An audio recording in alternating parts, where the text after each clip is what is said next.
to help prevent the spread of respiratory diseases. Wash your hands. Avoid close contact with people who are sick. Avoid touching your eyes, nose, and mouth. Stay home when you are sick. Cover your cough or sneeze. Clean and disinfect frequently touched objects. For more information, visit kingcounty.gov. Mga kaibigan, ito po si Kuya Bert Kawili. And this is Miles Salvador from Australia. And I'm Norb Kawili, also known as Norbcam. Kung gusto niyo po ang latest news and events from the Philippines at yung local Filipino community, Phil Radio po. We play Filipino music and interview guests from all around the world. And I'll keep you updated on the latest Seahawks and sports news. Kaya always tune in Phil Radio every Tuesday 1 to 2:30 p.m. Pacific Time on Rainier Avenue Radio.org. And in YouTube and Facebook. Salamat po. A new law is helping people save more money on prescription drug costs. You may also be able to save with Medicare's Extra Help program. Your premium cost can be zero and your out-of-pocket expenses are low. Who should apply? Single individuals earning less than $23,000 a year or married couples earning less than $31,000 a year. Even if you don't think you qualify, you should still check out this program. Visit ssa.gov/extrahelp. Medicare costs are covered by the U.S. Department of Health and Human Services. Rainier Avenue Radio.world is your 24/7 digital media hub. Tune in at Rainier Avenue Radio.world. Also find us on Facebook, Twitter, and TuneIn apps.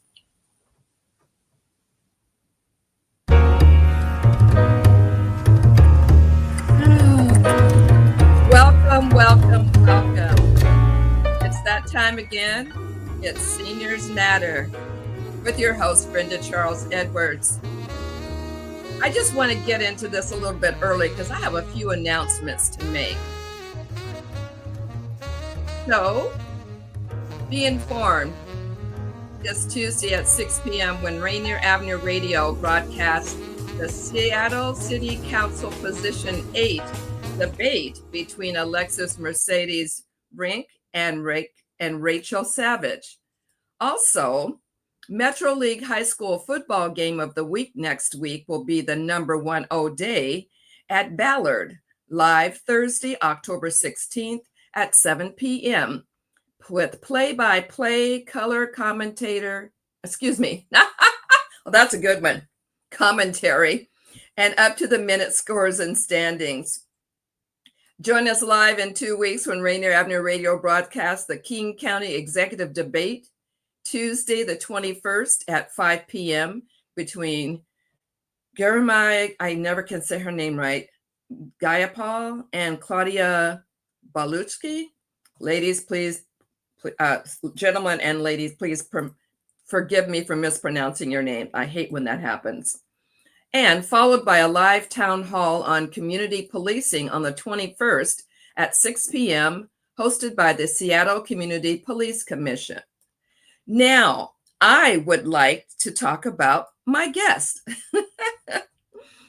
I have the privilege of having Sierra Thacker, and Sarah, you're gonna have to please correct me on that.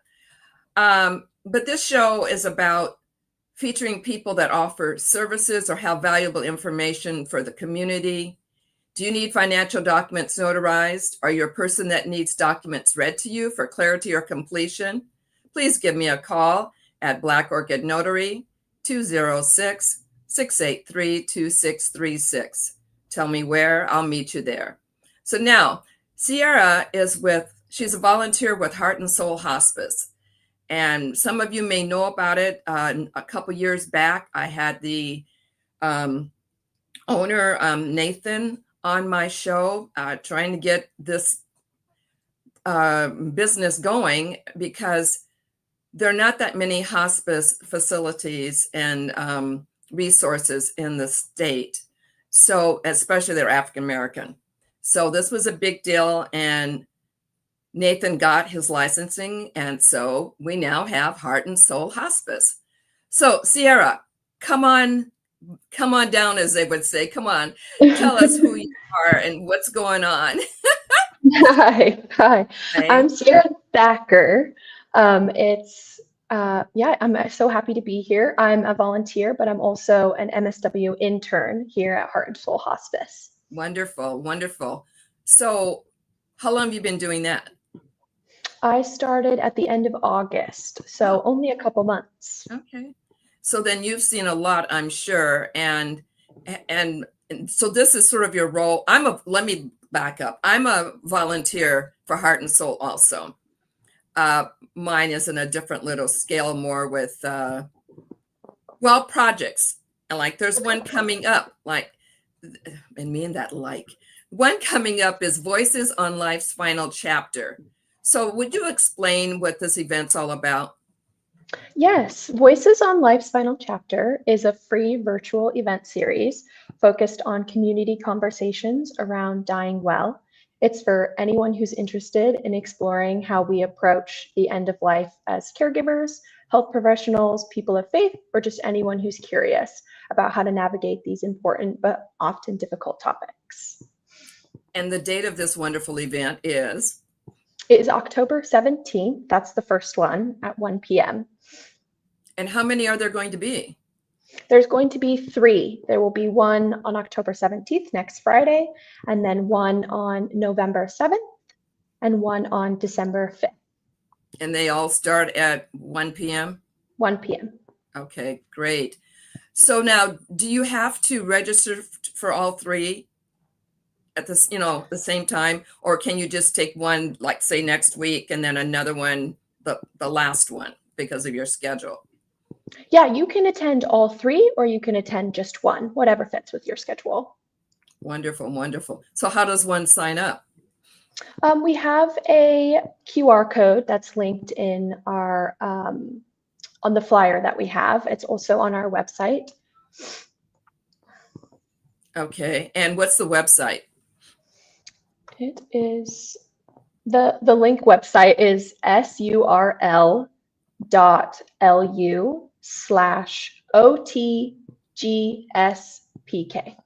Would you repeat that one more time, please, Sarah? Yes, it'll be surl.lu/OTGSPK.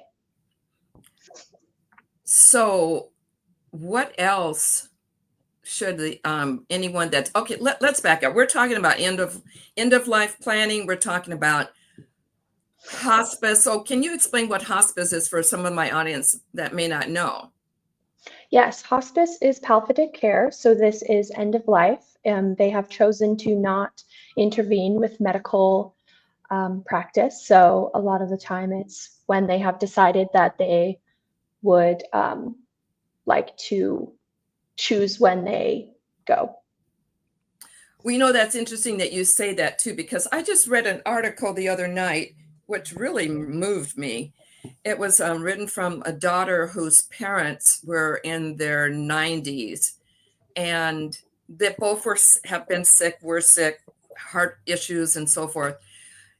And the wife said she didn't want to die. She didn't want her husband to die before her, and he didn't want her to die before him.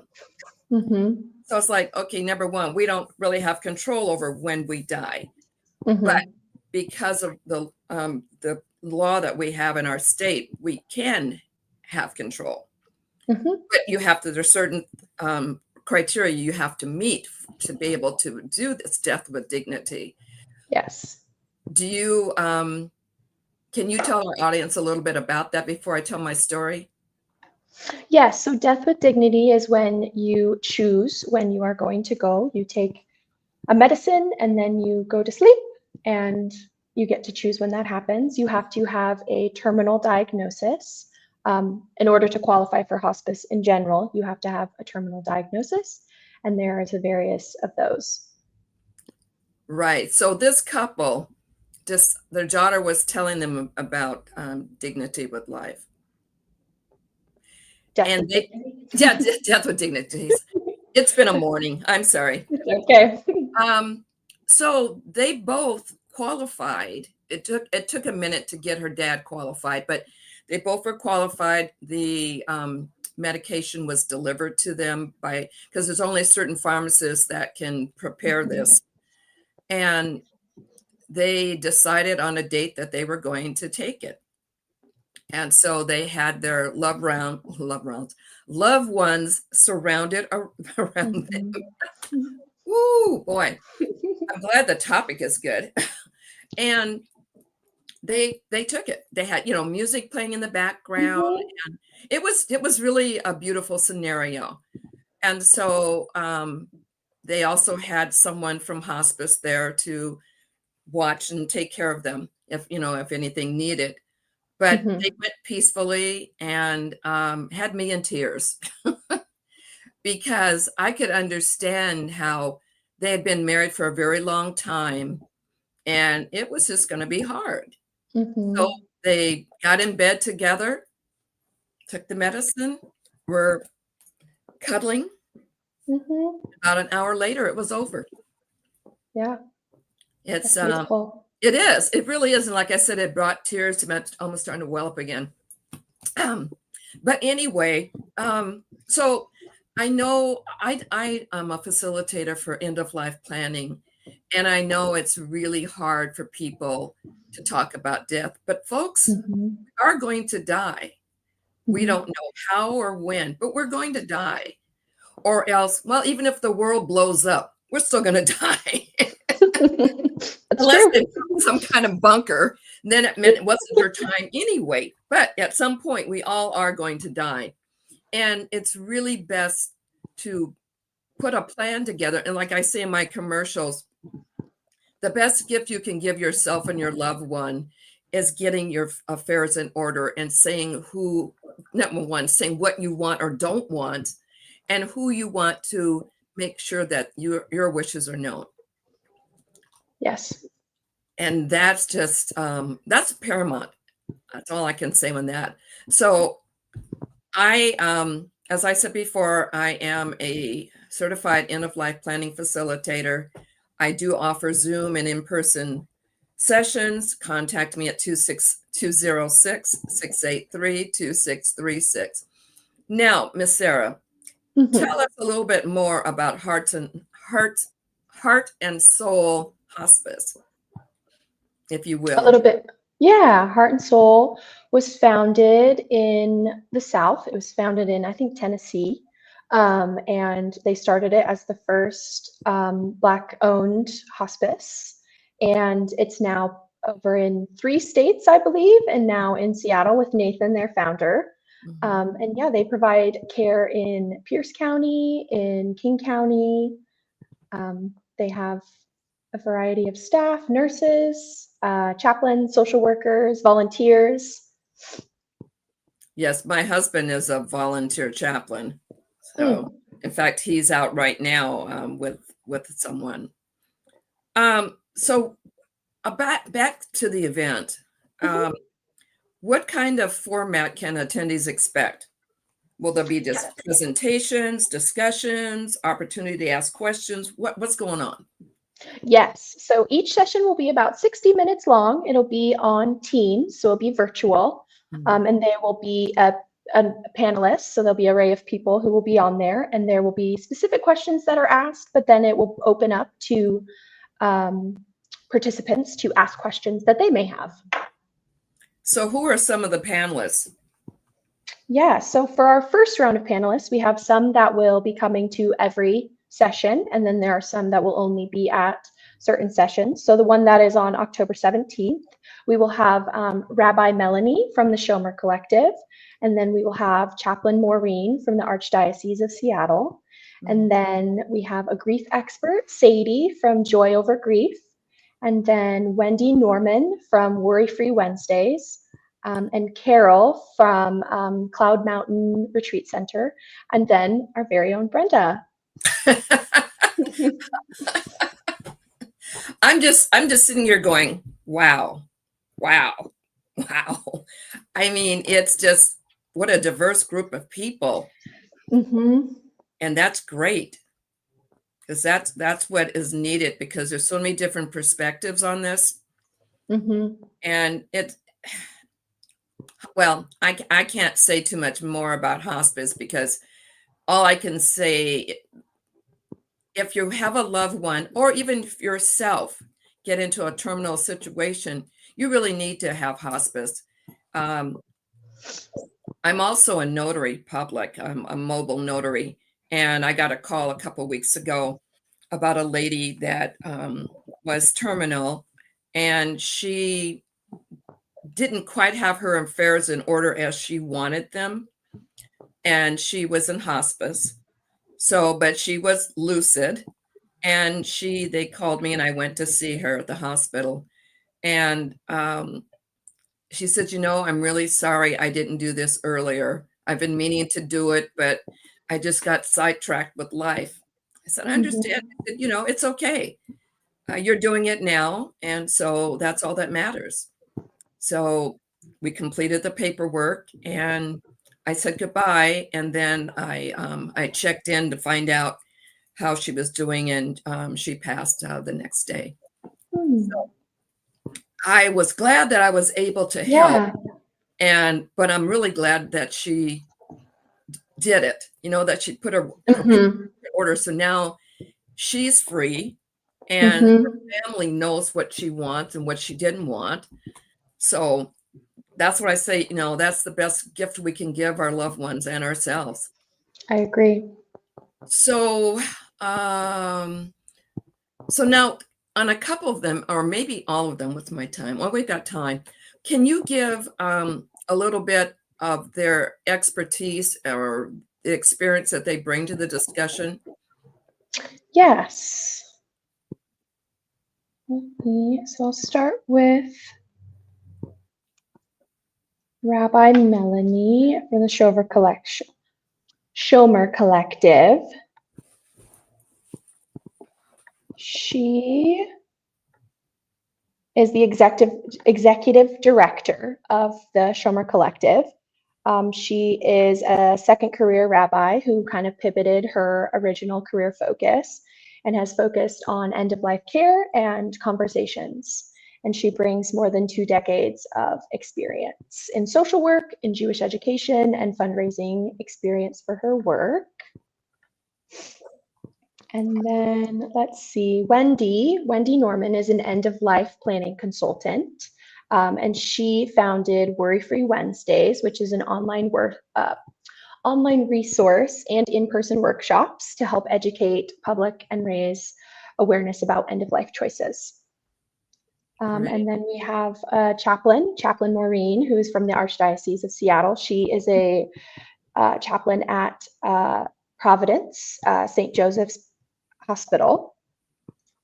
And then we have Sadie, who's an end-of-life doula, and she brings a more holistic approach and works for joy over grief. And then Carol right now is a hospice nurse and licensed acupuncturist and a Buddhist teacher. And she has dedicated a lot of her life to meditation and end-of-life care. And then you, Brenda. And actually, I'm not presenting. I'm just the moderator. Yeah, but you will be in attendance, so. I think that's great that you have a doula there, because I went to a weekend seminar about becoming a doula. Whew. It's a lot. It is. It really is. And my hat goes off to anyone that is a doula, because you're very important in the whole transition, and you are just a godsend. So I agree. I mean, people will hear more at the event next Friday. Yes. But I'm telling you, this is a powerful group. Oh my goodness. I'm excited. I'm excited too. Boy. Okay, so you've given the background. So I guess you've kind of given the topics too, right? Or is there more? Well, there are specific questions that will be asked to all the panelists. I can read a couple. What does dying well mean to you? In your role or tradition, how do you support people through death and grief? What kinds of rituals or practices have you found especially meaningful or comforting? And how can diverse beliefs be supported in medical and hospice care settings? Wow. That's yes. Boy, this you guys, you've got to register and come to this. This is going to be so powerful. I'm like, oof.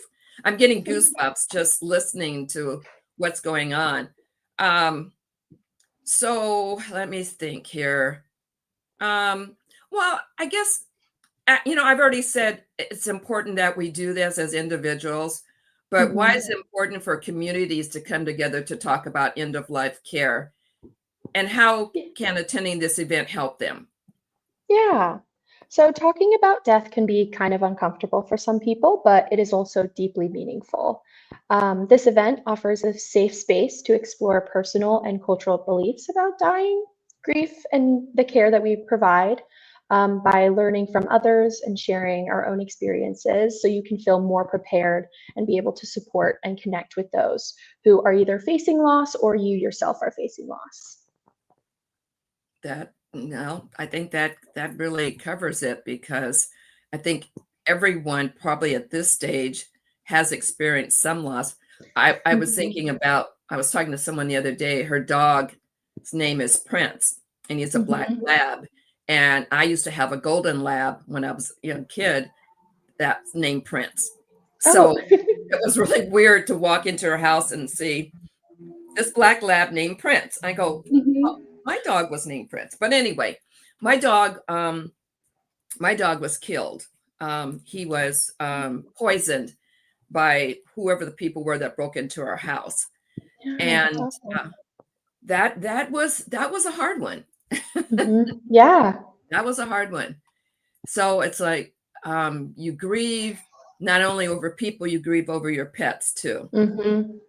So, and I think the same rules, so to speak, apply when you're going through any kind of grief, applies to your pets. I mean, it's just anytime you're grieving, it could just be someone you know casually or someone that you're deeply close to, a family member.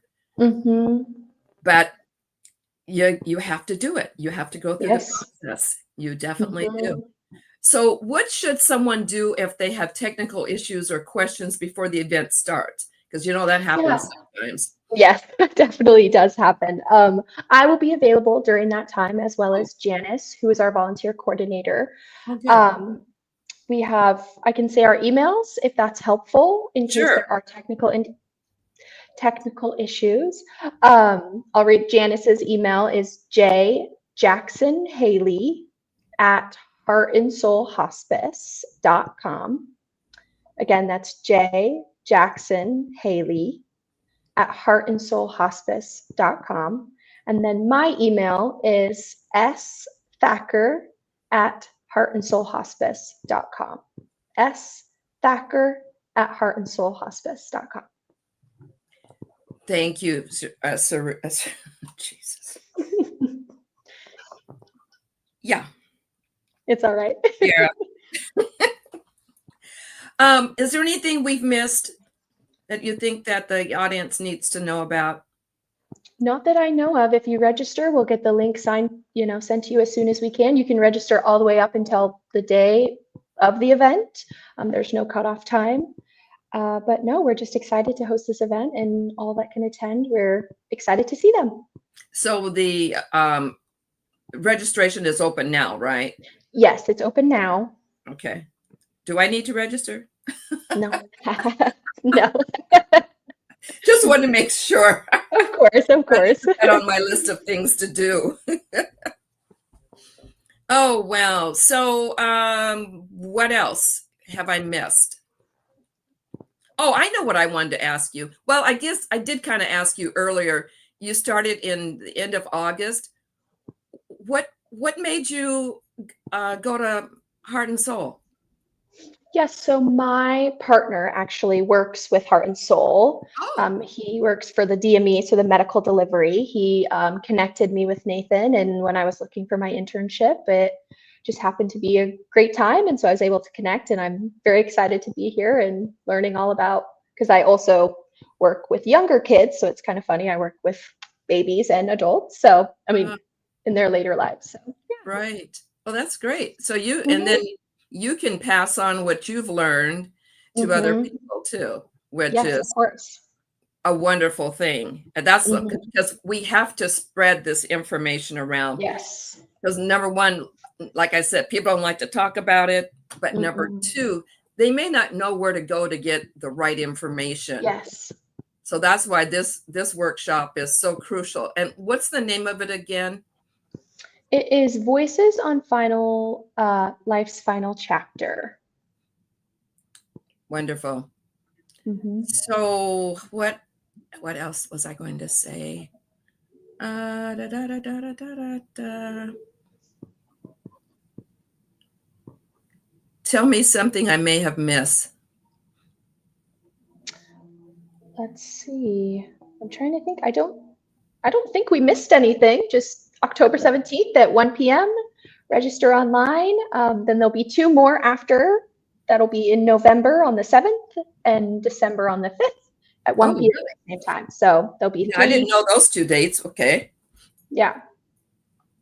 That's good. I'll still be in town. Well, we'll talk about that. But yes, this is a great opportunity, ladies and gentlemen. Mhm. Please don't be afraid. Take the leap of faith.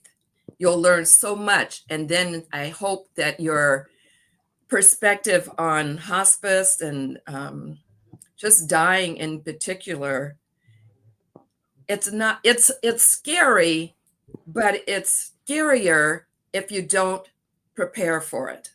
Mhm. So this is a wonderful opportunity to come to this event. They've made it easy for you. And once again, Sarah, give that link, not the link, but where the website where they can go to register.